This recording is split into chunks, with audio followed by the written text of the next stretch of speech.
ngasi gi blog se kosmain taurage ba khoida se halak pa matam jawre ba tu pung se pung ni pa makhai tar ba su se tar ba ko sitak first at mani ba ko do ma halak pa matam jawre pung nan manung dadi hala ne ba ko ado tang theng pangalak pa se ko mo traffic jam oi ba na oi su yai ba ko do aina ngasi tawge khali video se ko ai paisa lei ba ko luba chonga se aina khangdaba mafam haidi mana lakpaga ugada mafam ama thamjallage ba ko aduga aina kawbo sajana doine aduga aina kon hangdoine ba ko automatic ma paisa ru uri wa loksan grane ba ai khangye ba do ma na hangdoi mi bai reaction du jing si kamai tawge na hai ba do khangwa lawbra lawdabra ai do ado aina horen thabak sujunara leidoine ba khanga ba macha se kai tawre sio nenne bala ka matam jawre na hangola bona lai pe ma le to adudi ma'am lao video se hawra se ai mak la ka matam jawra bani na sa tasna dro ne ba ko tasna ga ne ko jing sna do ni mai reaction no jing si video se ka full oina ying draga nungai ba do khangoi ba ko khara di karan ta bani ma mak se lao jing si hawra se video se ma'am sigale paisa ha sigale ai thamam je khang te kai tham do noi na khamang khang re ba ko agta mana lakpa ga mai gari thamam gi na ko thamage du phone tu thamage ba ko do aina phone thambasina kamai thamdono ha phone sina ka to hodoine ba ina fi aina haidone ba blog semi ni ai fi thup toini haidone ba sira le fi myan se ko dugi mong tawra do u tawra ga so ko masak simu u roi do ri ba amta I khan gi ke phajana paisa de sikala re ado ai tham ngani jing se ba mai mong do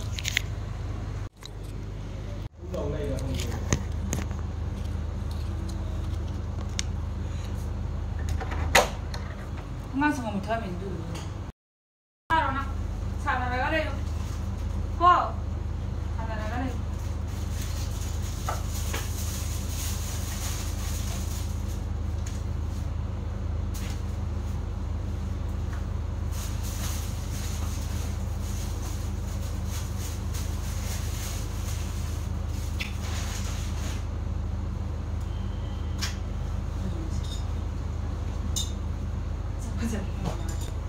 Mapi tu sendiri po, mapi tu sendiri.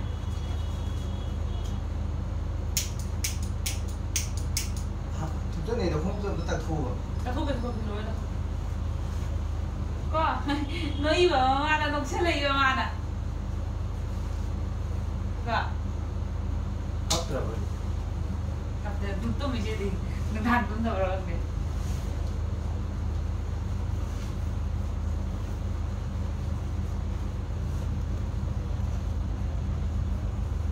Ra được sinh nhật trọng.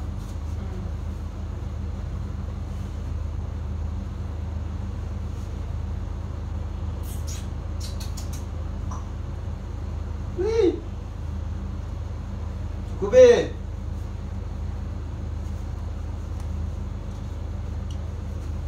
Cô bé. Ui. Ra sini, agak jump main ni. Ada. Tu ada lagi.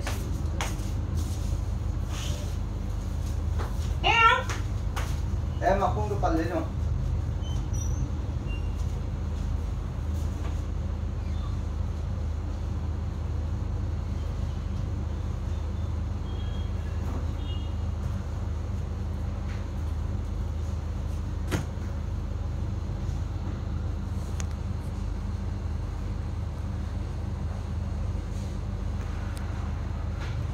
Kopi hay rồi.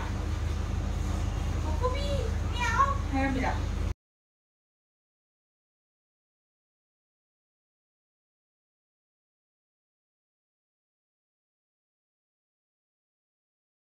Mayam ngarang gitu ko khoi da halak paga ini pesa thamba mai gi dama onjandre ba ko last dum camera on tore last du cancel tare du gi oi success oi dre ko ngasi chu hoji la kama tam jore ko la kama tam jore aduna mati ko direct macha se lei ban na phamung ron do onjal la ban na phamung do thamma ge ba ko sigale pa songa se duga songa ba songa sigale re aduga siga samai thamage duga ai sona kana thabak shuba sarage aduga ri sona kana cream ke kalai basigi marak to losala thamage phone se dudi jengasi kamai to ge na Huranba se ngarang gitu oi ho dre ngasi success o ge dre yengasi mana ubu urati lawgidoyni ba lawdana khaktu oye ba kaiso dijeng asi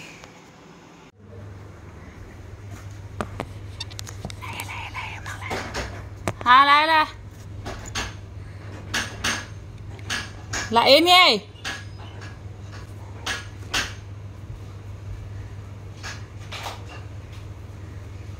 asa sa wale ai pio no solo pi Aku. Oh, kabi. Oh, tong. Oh, menu. Oh, kaku. Oh, tong. Oh no!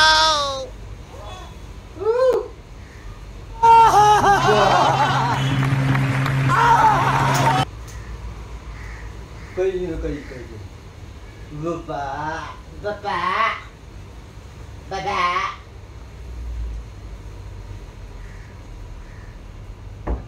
wala ga hawala bona macana hawala ba Kari.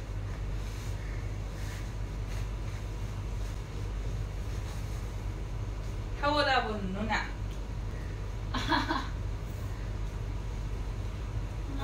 Mà chi phai ra. Ini phai ra gì này chi phai gì mình Us, may nam si di.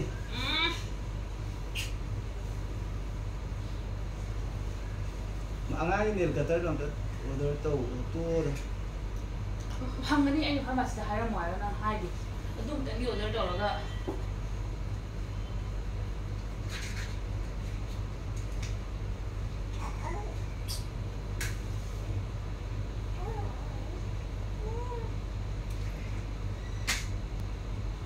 พี่ผมดูสิพี่โทรเหรอพี่โทรเหรอ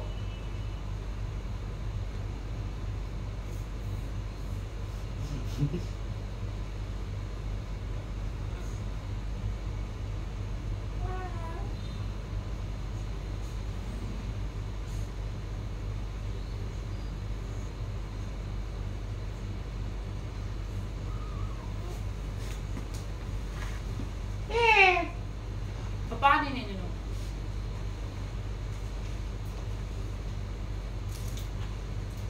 ป้านี่cái nông mang cái đấy sửa đi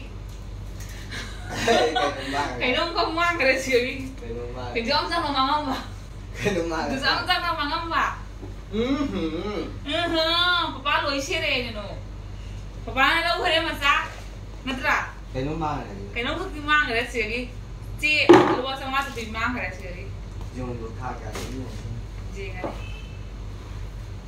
răng nó quạt ra răng thì nó mà chả năng quả Lu pakai apa yang tahu?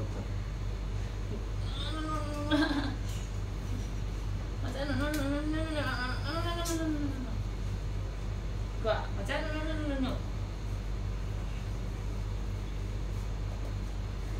anh mình tha đầu xe đi người ta mang cái đấy nó bị sạt gì ạ năm lâu rồi nè ạ Cái này được. xí bị sạt rồi Bây giờ vậy, thế bây giờ. Cái này như nào? xí bị sạt đây là một lâu Cái đấy sao? tu ai ada camera lo ai fit tau ida ni macam ti je no Được rồi. macam ti je no ada le tu na hai tu no ra rồi hai tu no ra rồi mẹ em xem ba hai tu là cái tàu gì gì cái na Nang di pesa, nang kari susu na pesa. hai tu anh ăn cái ini pesa thay mình gì rồi ai cái bắt tao thay mình gì gì cả Nang kari susu na kari nang di pesa. oi đôi mình sẽ pesa nó là lâu Nang kari susu yang kari. anh phụ thuộc ai khang video record tàu hả vậy Nang kara de pesa na haro. Nang kari. lấy anh ăn cái pesa dunia bảo khơi má pidam bado Pesa ta lo bai. anh ăn cái pesa dunia bảo khơi má pidam bado anh tham dân bado Ai mà mang này nơi mà cái pidam itu di na hai tu hai chứ đi nè anh phụ thuộc này làm quả cái này cái pesa no. papa lâu rồi nó trầm masa lấy tí xin lâu rồi mình mà nó xíu nó tra nunu macha hai đứa khrom em đã khơi papa stay Huranba nhẹ là hai đứa khrom munu hai đứa khrom putoro Cái này pesa no kari gì cái này lấy putoro jam jam là mang âm bữa này anh định thao rồi lọc sân một trận này được quá nào được mi Rumal rồi đi Se, lopi ya. Iya, sini lupa mangan ni nak. Kaya mangi ba? Lupa congah mangi sih bu. Congah ada manga yo. Ada putorong ni nang doai tu kan no. Kadai no pesan, hurung puri kau sini se udra. Kadai dah lau tu ni na. Nang tu angak pun mi lau ni hayo ni. Lau ber ni. Kadai nang putorong, kadai lap kadai cang lagi. Si pun. Lap kadai cang lagi. Jom jangan di mana hang nang suka yo ni. Lau di. Ai na lau ber ni. Pagi lagi. Ai kadai deh ni apa? Pagi ni asyik lau kita guys. Pagi ni asyik kita lau di hono guys ni. Ai lupa cani kalau jauh sih kan. Jengge nang parsu pu bote kadai lei no. Khai thang ura cái ba.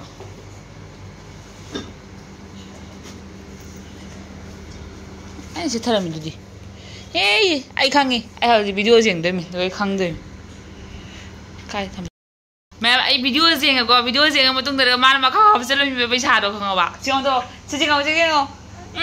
Lâu đi hai đâu nè, anh ấy nói video record đâu chứ bu. Anh thấy không đấy chị ạ. Jeng nang khuất cho ham độc tệ ngang thì cũng quay được phải. Cái nó mà chả. Papa sẽ bây giờ ra đi ba munu bây giờ ra đi ba. Chứ chỉ có uống mà nang. Nang cái đó mà trên thi được cái video nang này edit tàu làm đâu rồi mà. Ai cái máy edit tàu đấy rồi này sih ha. Du mi mà khất ra lâu thì đó hấp dẫn vậy à đấy này. Edit tàu này được nè. Tàu bao giờ đấy. Cái này đi bắt thầu ba. Nang mi mà mang được trên thi mà mi trên thi ra rồi nè. Ai em phải phê nào để chơi cái nào. Bắt thầu tao bây giờ rồi. Puthoro ba. Mẹ ai Mahut mang vào cái bàn tàu đấy, xí xí. Bây giờ sẽ hấp dẫn cái mà hấp dẫn để puthoro rồi na hai chiếng xí. Thôi em sẽ đâu. Mà sao cái bây giờ này đang puthoro nè. Tàu chiếng xí. Mà lâu thì cái hai chân này lấy cái cho nên anh này video đó gì ngà ba. Hai chân này là đang già rồi ta bắt. Ta rồi. Puthoro vậy cái tàu giờ nó mi mẹ ấy thằng là cái đôi này sẽ áo tàu đôi này. Cái tàu với lâu tàu.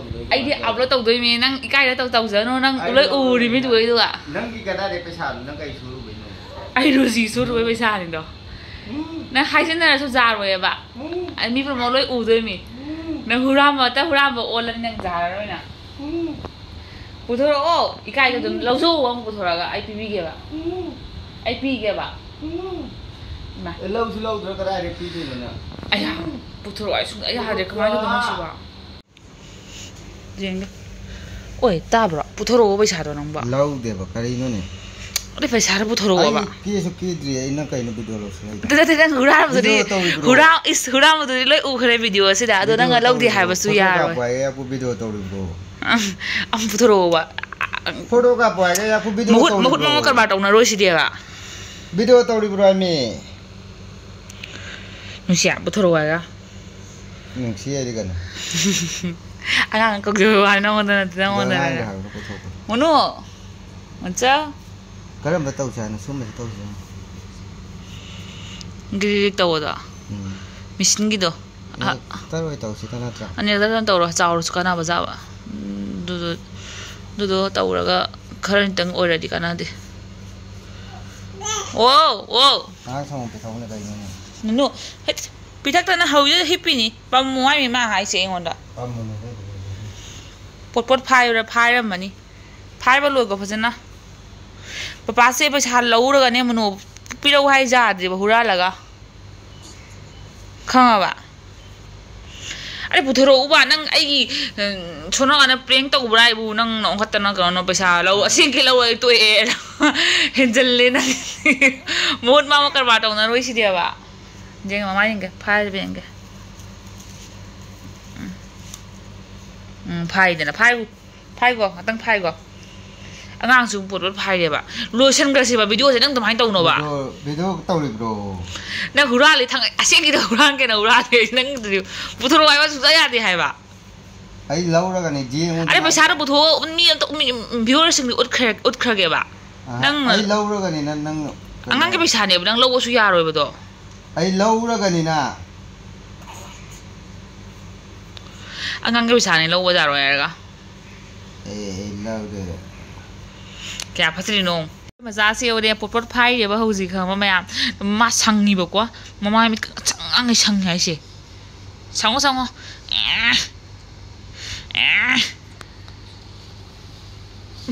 Masak kasi pipa mo matsada gagdi. Sangiba. Mama latok withdraw ba ni siya? Latok withdraw ba ni? Sango. Is. Pare, latok. Mayam sigale ya koi masa. Mama na pamili huzi ma kapi ba pambi wa na kwa. Mapa si moza nam lei de hai ba ko ko so hamdok ti ne suga dum lei chan na lei ji ong je. Bisa su pi wa ya de ai Mahut jam mang ye bo. Papa si na bisa lo sin ra pi wa hu za de munu. Munu ki bisa ne pi ro ni papa nang bo. Aha, is wa thi wa ne ka tra. Ai angang ke sana thabi do mi do bisa me am tham jalaga.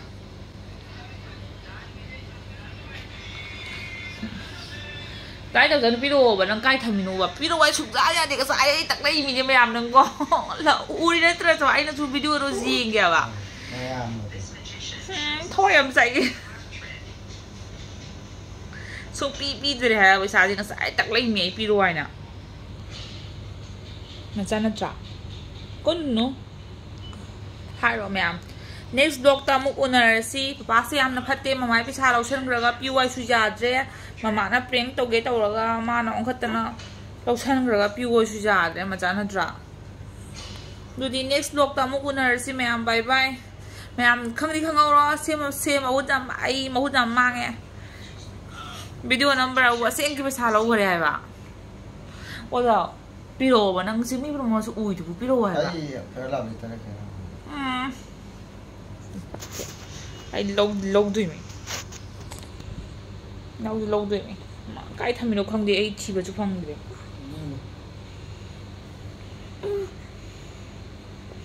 cô luôn mà sao nó sang cái đâu phải bao lâu hiểu được ba mẹ bye bye सबर करो अरे कहना क्या चाहते हो मैं नहीं बताऊंगा Mày mai cái xe này nè xe anh nó phốt lấy chân mà nó phăng nghe gì ta rồi à đây lâu thì cái gì